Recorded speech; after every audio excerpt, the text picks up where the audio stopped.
ആദി അവളുടെ ക്യാബിനാകെ ഒന്ന് കണ്ണോടിച്ചു. നല്ല വലിയ ക്യാബിനാണ്. ചുവരിൽ ഒരു വലിയ പിക്കുണ്ട്, കാശിനാഥൻ്റെ.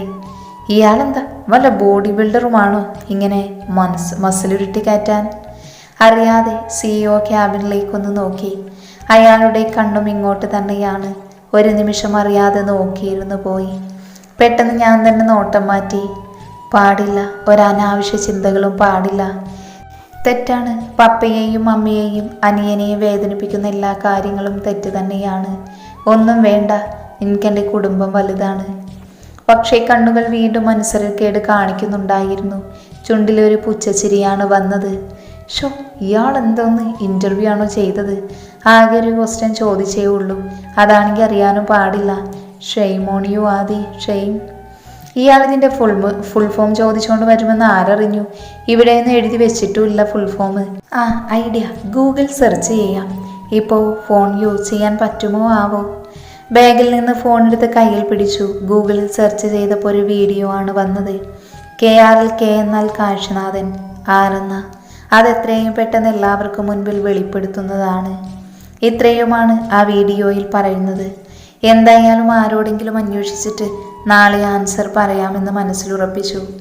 സമയം പോയിക്കൊണ്ടിരുന്നു. ജാസ്മിൻ വരുമെന്ന് പറഞ്ഞിട്ട് ആരും വരാത്തത് കണ്ട് ബോറാവാൻ തുടങ്ങി.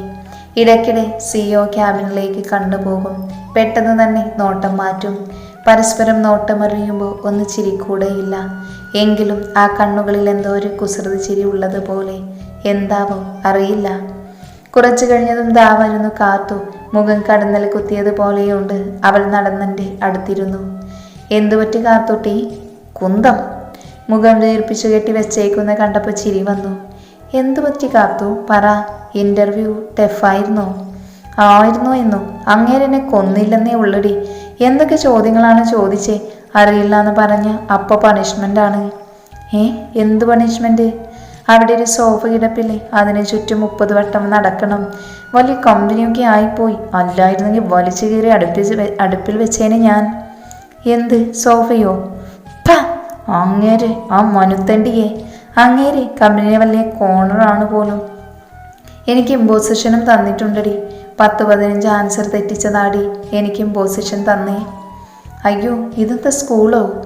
എന്ത് ജോബ് തന്നാലും ചെയ്യാമെന്ന്, ഇത് ട്രെയിനിങ് ആയിട്ട് കൂട്ടിയാൽ മതിയെന്ന് പറഞ്ഞ് അങ്ങേര് ചാവുന്നത് എൻ്റെ കൈ കൊണ്ടാ, ഉറപ്പ്. അല്ല, നിന്റെ ഇൻ്റർവ്യൂ എന്തായി? എന്നോട് ഒരു ക്വസ്റ്റ്യൻ ചോദിച്ചുള്ളൂ, അതാണെങ്കിൽ അറിയാനും പാടില്ലായിരുന്നു. പിന്നെ എന്നോടൊന്നും ചോദിച്ചില്ല, പൊയ്ക്കോളാൻ പറഞ്ഞു വിട്ടു. ഇതാണ് ക്യാബിനെന്ന് പറഞ്ഞു. ജാസ്മിൻ വരുമെന്ന് പറഞ്ഞു. ആണോ? നമ്മൾ ഒരുമിച്ചാടി ക്യാബിനിൽ. ഇറങ്ങുമ്പോൾ എന്നോട് മനസ്സാർ ചോദിച്ചു, നിന്റെ കൂടെ ഒരു ക്യാബിനിരിക്കണോ വേറെ വേണോന്ന്. ഞാൻ പറഞ്ഞു നിന്റെ കൂടെ മതിയെന്ന്. അപ്പോൾ പൊയ്ക്കോളാൻ പറഞ്ഞ് ഈ ക്യാബിൻ കാണിച്ചു തന്നു. ജാസ്മിൻ വരുമെന്ന് എന്നോടും പറഞ്ഞു, ഇറങ്ങും മുൻപേ ചെല്ലാനും. ഞാൻ ഈ ഇരിപ്പിരിക്കാൻ തുടങ്ങിയിട്ടേ കുറേ നേരമായി. ഇവിടെ ഇതുവരെ ഒരു ജാസ്മിനും വന്നില്ല. ബോറടിച്ചു ചത്തു. ആണോ? ഇപ്പോൾ വരുമായിരിക്കും. അല്ല, നിന്റെ CEO എങ്ങനെയുണ്ട്? പാവമാണോ? ആർക്കറിയാം. ആ ജാസ്മിനോട് ചാടുന്നത് കണ്ടു. എന്നോട് പ്രത്യേകിച്ചൊന്നും പറഞ്ഞില്ല. എങ്ങനെയുണ്ടടി ആള് കാണാൻ? ഞാൻ നോക്കിയില്ല. നീ കാണുമ്പോൾ നോക്കിക്കോ. നോക്കാം. മോനക്കൊരങ്ങനെ എന്തായാലും നോക്കില്ല. എന്നെ കൊന്നില്ലെന്നേ ഉള്ളൂ, കടുവ. അത് കേട്ടതും ആദ്യം പൊട്ടിച്ചിരിച്ചു. നല്ല ഉച്ചത്തിൽ ചിരിച്ചിട്ട് അവൾ തന്നെ നിർത്തി വാ പൊത്തി ചുറ്റും നോക്കി. കാശിരിക്കുന്ന സൈഡിലേക്ക് നോക്കിയപ്പോൾ വിടർന്ന കണ്ണുകളോടെ ഇങ്ങോട്ട് തന്നെ നോക്കിയിരിക്കുന്നതാണ് കണ്ടത്. ചമ്മി അവനെ നോക്കി ഒന്ന് ചമ്മിയെ ചിരിച്ചിരിച്ചു. അവൻ അവളെ വിടർന്ന മിഴികളോടെ നോക്കി തന്നെയിരുന്നു. ആ മിഴികളിൽ നല്ല തിളക്കമുണ്ടായിരുന്നത് അവൾ പ്രത്യേകം ശ്രദ്ധിച്ചു. വേഗം മുഖം തിരിഞ്ഞു നോക്കിയപ്പോൾ തൻ്റെ മുഖത്ത് തന്നെ കണ്ണു നട്ടിരിക്കുന്ന കാത്തൂനെ കണ്ടവളിൽ നിന്ന് പരുങ്ങി. നേരത്തെ ആരോ പറഞ്ഞായിരുന്നു നോക്കിയില്ലെന്നോ മറ്റോ. എന്നിട്ടിപ്പോൾ കണ്ണും തമ്മിൽ കളിക്കുന്നു. ഇവിടെ ക്യാബിൻ ഗ്ലാസ്സൊക്കെ ട്രാൻസ്പെറൻ്റ് ആക്കി വെച്ചേക്കുന്നത് നിന്നെ കാണാനാണോടി പെണ്ണെ? സത്യം പറയ്, നിങ്ങൾ തമ്മിൽ പ്രേമത്തിലല്ലേ? ദേ കാത്തു, നീ എൻ്റെ കയ്യിൽ നിന്ന് വാങ്ങിക്കുവേ. മര്യാദയ്ക്ക് ഇരുന്നില്ലെങ്കിൽ ഈ ബിൽഡിങ്ങിൻ്റെ മുകളിൽ കൊണ്ടുപോയി താഴേക്കിട്ട് തള്ളിയിടും, കേട്ടല്ലോ. ആദിയുടെ സ്വരമുയർന്നപ്പോഴേ കാത്തു ചുണ്ടിൽ വിരൽ വെച്ച് ഇനി മിണ്ടില്ലെന്ന് ആംഗ്യം കാണിച്ചു. ക്യാബിനിൽ നിന്ന് കമ്പനിയുടെ പുറത്തെ CCTV വിഷ്വൽസ് നോക്കിയ മനുവിൻ്റെ മുഖം സംശയത്തോടെ ചുളിഞ്ഞു. നിമിഷ നേരം കൊണ്ടത് ദേഷ്യത്തോടെ വലിഞ്ഞു മുറുകി. അതേ മുഖത്തോടെ തന്നെ അവൻ ക്യാബിനിൽ നിന്നും ഇറങ്ങി കാശിക്കടുത്തേക്ക് പാഞ്ഞു. CEO ക്യാബിൻ തള്ളി തുറന്നകത്ത് കയറുമ്പോൾ കാശിയുടെ മുഖവും ദേഷ്യം കൊണ്ട് ചുവന്നു തന്നെയിരുന്നു. അവനടുത്തേക്ക് ചെന്ന് എന്തോ പറയാനാഞ്ഞ മനുവിനെ അവൻ കൈനീട്ടി തടഞ്ഞു. എൻ്റെ പെണ്ണിൻ്റെ മേലൊരു നുള്ളു മണ്ണ് പോലും ഇടാനുള്ള ധൈര്യം അവൻ കാണിച്ച പിന്നെ ഈ ഭൂമുഖത്ത് വെച്ചേക്കില്ല. ആ പന്ന മോനെ ഞാൻ കൊന്നു തള്ളിയിരിക്കും ഈ കാശിനാഥൻ അവനെ. കാർത്തൂനോട് എന്തോ പറഞ്ഞു ചിരിക്കുന്ന ആദിയെ ഒന്ന് നോക്കി മനുവിനെയും കൂട്ടി അവൻ പുറത്തേക്ക് പോയി. കാശിക്ക് ദേഷ്യം നിയന്ത്രിക്കാൻ കഴിയുന്നുണ്ടായിരുന്നില്ല. ഓഫീസിലെ എല്ലാവരും അവൻ്റെ ഭാവം കണ്ട് പേടിച്ച് നിൽക്കുകയായിരുന്നു. മനു ദേവനൊപ്പം വേഗത്തിൽ നടക്കുകയാണ്. അവൻ ചുറ്റിനും പേടിച്ചെഴുന്നേറ്റ് നിൽക്കുന്ന സ്റ്റാഫ്സിനോടും വർക്ക് ചെയ്തോളാൻ പറയുന്നുണ്ട്. പുറത്തിറങ്ങിയതും കണ്ടു ഗേറ്റിനു വെളിയിൽ പാർക്ക് ചെയ്തിരിക്കുന്ന ഒരു ഓടി കാറ്. അതിന് തൊട്ടുപുറകിൽ തന്നെ ഒരു വാനും. അതിൽ നിറയെ ഗുണ്ടകളെന്ന് തോന്നിക്കുന്ന വിധമുള്ള ആളുകളും ഉണ്ടായിരുന്നു. കാശി മുഷ്ടി ചുരുട്ടി പിടിച്ച് ദേഷ്യം നിയന്ത്രിക്കാൻ ശ്രമിച്ചുകൊണ്ടേയിരുന്നു. മനുവിന് അവൻ്റെ ഭാവം കണ്ട് പേടി വരുന്നുണ്ടായിരുന്നു. കാശി ഓഫീസിന്റെ പടി വേഗത്തിലിറങ്ങി ഗേറ്റിനടുത്തേക്ക് നടന്നു. മനു തടയാൻ ശ്രമിച്ചെങ്കിലും അതൊക്കെ നിഷ്ഫലമായി പോകുകയായിരുന്നു. കാശി ഗേറ്റിൻ്റെ അടുത്തെത്തിയതും ഓടി കാർ പതിയെ മുൻപിലേക്ക് ചലിച്ചു തുടങ്ങിയിരുന്നു. കാശി നിമിഷ നേരം കൊണ്ട് കാറിൻ്റെ മുൻപിലേക്ക് കയറി നിന്ന് ബോണറ്റിലേക്ക് ശക്തിയിൽ ഇടിച്ചു. അപ്പോഴേക്കും വാനിൽ നിന്നും ഗുണ്ടകളൊക്കെ ഇറങ്ങി കാശിയെയും മനുവിനെയും വളഞ്ഞിരുന്നു. കാശി അതൊന്നും വകവയ്ക്കാതെ കാറിൻ്റെ ഡോറ് ഗ്ലാസ്സിൽ തട്ടി. ഡോറ് ഗ്ലാസ് പതിയെ താഴ്ന്നു. സെക്കൻഡുകൾക്കകം ഡോറ് തുറന്ന ഒരാൾ പുറത്തിറങ്ങി. അയാളെ കണ്ടതും കാശിക്ക് ദേഷ്യത്തിൻ്റെ എക്സ്ട്രീം ലെവലും കഴിഞ്ഞിരുന്നു. Hello mister Siddharth Shankar. കാശി പുച്ഛത്തോടെ വിളിച്ചത് കേട്ടതും സിദ്ധാർത്ഥ് കാശിയെ നോക്കി. കാശി മുൻപിലേക്ക് നടന്ന ശേഷം അവൻ്റെ മുൻപിലേക്ക് ഷെയ്ഖാനായി കൈനീട്ടി. സിദ്ധാർത്ഥ് രണ്ടടി പുറകിലേക്ക് നീങ്ങി നിന്നു. കാശി ബലമായി അവൻ്റെ കൈ പിടിച്ച് ഷെയ്ഖാൻഡ് ചെയ്തു. നിന്റെയൊക്കെ വേട്ടപ്പട്ടികളെയും കൊണ്ട് എൻ്റെയും എൻ്റെ പെണ്ണിൻ്റെയും പിറകെ വരരുതെന്ന് പറഞ്ഞു കഴിഞ്ഞതാണ് ഞാൻ. ഇത്രയും നാൾ നിന്നെയൊക്കെ വെറുതെ വിട്ടത് എൻ്റെ പെണ്ണ് എൻ്റെ കൺവട്ടത്ത് വരാൻ വേണ്ടിയായിരുന്നു. ഇന്നവൾ എൻ്റെ മുൻപിലുണ്ട്. ഇനി എനിക്ക് മേലും കീഴും നോക്കാനില്ല. അതുകൊണ്ട് മര്യാദയ്ക്ക് പൊയ്ക്കോണം ഇവിടുന്ന്. ഇനി ഒരിക്കൽ കൂടി എൻ്റെ കൺമുൻപിൽ നീയൊക്കെ വന്നു പെടാനിടയായ അതോടെ തീരും നിന്റെ വേട്ടപ്പട്ടികളുടെയും ചാരപ്പണി. ഇത് പറയുന്നത് നിന്നെയൊക്കെ ഇങ്ങോട്ട് പറഞ്ഞയച്ച ആണും പെണ്ണും കേട്ട പന്ന മോനല്ല. ഇതേ ഇനം വേറെയാണ്. നീയൊക്കെ സ്വപ്നത്തിൽ പോലും വിചാരിക്കാത്ത രീതിയിലാവും നിന്റെയൊക്കെ മരണം. അതുകൊണ്ട് ഇവറ്റകളെയും വാരിക്കൂട്ടി സിദ്ധാർത്ഥ് മോനെ വേഗം വിട്ടോ. ഇത്രയും പറഞ്ഞ് കാശി അവൻ്റെ കൈ വിട്ടു. കാശിയുടെ കൈയുടെ മുറുക്കം കൂടിയത് സിദ്ധാർത്ഥിൻ്റെ മുഖഭാവത്തിൽ നിന്ന് തന്നെ വ്യക്തമായിരുന്നു. സിദ്ധാർത്ഥ് കാശിയെ ഒന്ന് നോക്കിയ ശേഷം വണ്ടിയിലേക്ക് കയറി. അവരെ ചുറ്റി നിന്നിരുന്ന ആളുകളും പോയി വാനിലേക്ക് കയറി. നിമിഷ നേരം കൊണ്ട് 2 വണ്ടികളും അവിടെ നിന്ന് ചീറിപ്പാഞ്ഞു. കാശിയും മനവും ഗേറ്റിനും അകത്തേക്ക് കയറി. ഞാൻ ഓർത്തു ആ സിദ്ധാർത്ഥ് നിന്റെ കയ്യിൽ നിന്ന് വല്ലവും വാങ്ങിക്കൂട്ടുമെന്ന്. എന്തു പറ്റി കാശിനാഥൻ സാർ അവറ്റകളെ വെറുതെ വിട്ടത്? സാധാരണ ഇതല്ലല്ലോ പതിവ്. നീ ഓഫീസിലേക്കൊന്ന് നോക്കിയേ. മനു അങ്ങോട്ടേക്ക് നോക്കി. ഓഫീസിലെ സ്റ്റാഫ്സ് എല്ലാം അവരെ നോക്കി നിൽക്കുകയായിരുന്നു. കൂടെ തന്നെ ആദിയും കാത്തുവും ഉണ്ടായിരുന്നു. അവരുടെ മുഖത്തെ പേടി കണ്ടപ്പോൾ മനുവിന് ചിരിയാണ് വന്നത്. കണ്ടല്ലോ മനു, അവൾ അവിടെ നിൽക്കുമ്പോൾ സത്യം പറഞ്ഞാൽ ദേഷ്യം തോന്നിയില്ല. അവളെ നോക്കുമ്പോൾ എന്തോ ദേഷ്യമൊക്കെ സന്തോഷമായിട്ട് പരിണമിക്കുന്നൊരു തോന്നൽ. ഓഹോ, അങ്ങനെയാണോ? അതാണല്ലേ കണ്ണൻസ് ലെവലിനെ തല്ലാതെ വിട്ടത്. ഓ, ഒരു പെണ്ണ് വന്ന് കയറിയപ്പോഴേക്കും മാറ്റങ്ങളൊക്കെ തുടങ്ങിയത് കണ്ടോ? ഇനി കെട്ടും കൂടെ കഴിഞ്ഞാലത്തെ അവസ്ഥ എങ്ങനെയാവുമോ എന്തോ. പോടാ. കാശി അകത്തേക്ക് ചെല്ലുമ്പോഴേക്കും എല്ലാവരും അവരവരുടെ സീറ്റിലേക്ക് പോയിരുന്നു. കാശിയുടെ കണ്ണുകൾ തൻ്റെ പ്രാണന് വേണ്ടി തന്നെ തിരച്ചിൽ നടത്തി. ഒടുവിൽ അത് ആദിയുടെ മുഖത്ത് തന്നെ ഉടക്കി നിന്നു.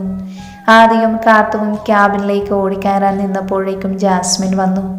അങ്ങനെ അങ്ങ് ഓടിക്കയറിയാലോ? നിങ്ങളോട് ക്യാബിനിൽ ഇരിക്കാനല്ലേ കാശിനാഥ് സാർ പറഞ്ഞത്? എന്നിട്ടിപ്പോ വാതിൽക്കൽ പോയി കാഴ്ചയൊക്കെ കണ്ടു നിന്നിട്ട് സാറ് വന്നപ്പോൾ ഓടി അകത്തേക്ക് പോകാൻ നോക്കുന്നു. സാറിപ്പോൾ ഇതുവഴി വരും. വഴക്ക് കേട്ടിട്ട് കയറിപ്പോയാൽ മതി കേട്ടോ. ഒരുങ്ങി ചമഞ്ഞ് വന്നതല്ലേ, എന്തായാലും 2 കേട്ടിട്ട് പോയാൽ മതി. ജാസ്മിൻ പറയുന്നത് കേട്ട് ആദ്യം കാത്തുവും കാശിയെ നോക്കി. മനുവുമായി നടന്നു വരികയാണ്. ഇങ്ങോട്ട് തന്നെയാണ് നോക്കുന്നത്. കാശി അടുത്തേക്ക് വന്നപ്പോഴേക്കും ആദ്യം കാത്തുവും കൈകോർത്ത് പിടിച്ചു. എന്താ നിങ്ങളിവിടെ നിൽക്കുന്നേ? അകത്ത് പോയിരുന്നു. വെള്ളമോ മറ്റോ കുടിക്കാനാണെങ്കിൽ ഇവിടെ ക്യാൻറ്റീനുണ്ട്. ക്യാബിനുള്ള ഫോൺ ബുക്കിൽ ക്യാൻറ്റീൻ നമ്പറുണ്ട്. വിളിച്ചു പറഞ്ഞാൽ ഇങ്ങോട്ട് കൊണ്ടുവന്ന് തരും. എന്തെങ്കിലും വേണോ? കാശി ചോദിക്കുന്നത് കേട്ട് ജാസ്മിൻ്റെ കിളികൾ പല വഴിക്ക് പോയി. ഏയ് ഇല്ല സർ, ഞങ്ങൾ വെറുതെ ഇറങ്ങിയതാണ്. കാത്തു പറഞ്ഞത് കേട്ട് മനു അവളെ ഒന്ന് തറപ്പിച്ച് നോക്കി. കാത്തു വേഗം ആദിക്കടുത്തേക്ക് നീങ്ങി നിന്നു. അത് കണ്ടപ്പോൾ അവൻ്റെ ചുണ്ടിലൊരു കുസൃതി ചിരി മിന്നി. അടി കാണാൻ ഇറങ്ങിയതാണോ അതോ ആരെങ്കിലും കാണാനോ? കാശി അത് ചോദിച്ചത് ആദിയുടെ മുഖത്ത് നോക്കിയാണ്. അല്ല സർ, ജാസ്മിൻ മാം വരുമെന്ന് പറഞ്ഞിട്ട് കണ്ടില്ല, അതാ ഞങ്ങൾ. Sorry sir. ആദ്യ തലകുനിച്ച് നിന്ന് പറയുന്നത് കേട്ടപ്പോൾ കാശിക്ക് ദേഷ്യം വന്നു. ആരോടായാലും തല ഉയർത്തി നിന്നെ സംസാരിക്കാവൂ, തല താഴ്ത്തരുത്, കേട്ടല്ലോ. ക്യാബിനിലേക്ക് പോയിക്കോ, ജാസ്മിൻ പറഞ്ഞു തരും വർക്കൊക്കെ. അത് കഴിഞ്ഞ് രുദ്ര എൻ്റെ ക്യാബിനിലേക്ക് വരണം. കാത്തു മനുവിൻ്റെ ക്യാബിനിലേക്കും. ഓക്കെ, ഇപ്പോൾ പ്രൊജക്റ്റ് ആയതുകൊണ്ട് വർക്കുണ്ടാവില്ല. എങ്കിലും ചെറുതായി എന്തെങ്കിലും ചെയ്തില്ലെങ്കിൽ നിങ്ങൾക്ക് ബോറായി തുടങ്ങും. ശരി, പോയിക്കോ. മനു കാശിയോട് പറഞ്ഞ് ക്യാബിനിലേക്ക് പോയി. കാശി ക്യാബിനിൽ ചെന്നിരുന്ന് ഗ്ലാസ്സിലൂടെ ആദിയെ ഒന്ന് നോക്കി. അവിടെ അവരുമായി സംസാരത്തിലാണ്. എന്തോ വലിയ കാര്യം പറയും പോലെയാണ് മുഖഭാവമൊക്കെ. അത് കണ്ട് കാശിയുടെ ചുണ്ടിലും ഒരു പുഞ്ചിരി വിരിഞ്ഞു. കാശിയുടെ ടേബിളിലെ ഫോൺ ബെല്ലടിച്ചപ്പോഴാണ് ആദിയിൽ നിന്നുള്ള കണ്ണവൻ പിൻവലിച്ചത്. Hello, Kashi here. എപ്പോ? എനിക്കറിയായിരുന്നു എന്തെന്നറിയ കളി കളിക്കാനും അവന് മടിയില്ലാന്ന്. നീ ടെൻഷൻ ആവേണ്ട, ഇത് ഞാൻ ഡീൽ ചെയ്തോളാം. ഓക്കേടാ, നീ സേഫ് ആണല്ലോ അല്ലേ? Okay, by. ഫോൺ വെച്ച് കാശി ആദിയെ ഒന്ന് നോക്കി നെടുവേർപ്പിട്ടു. ശേഷം ഫോൺ എടുത്ത് മനുവിൻ്റെ ക്യാബിനിലേക്ക് വിളിച്ചു. അപ്പോൾ ആദി രുദ്ര ചെയ്യേണ്ടത് രാവിലെ വരുമ്പോൾ കാശി സാർ ഒരു ഫയലും പെൻഡ്രൈവും തരും. ആ ഫയലിലുള്ള സെയിം കാര്യങ്ങൾ നിങ്ങൾക്ക് തരുന്ന പെൻഡ്രൈവിൽ ഉണ്ടാവും. അപ്പോൾ ഫയലിൽ നോക്കി പെൻഡ്രൈവിലെ തെറ്റുകളൊക്കെ തിരുത്തുക. ആദ്യം കാത്തുവും പരസ്പരം ഒന്ന് നോക്കി.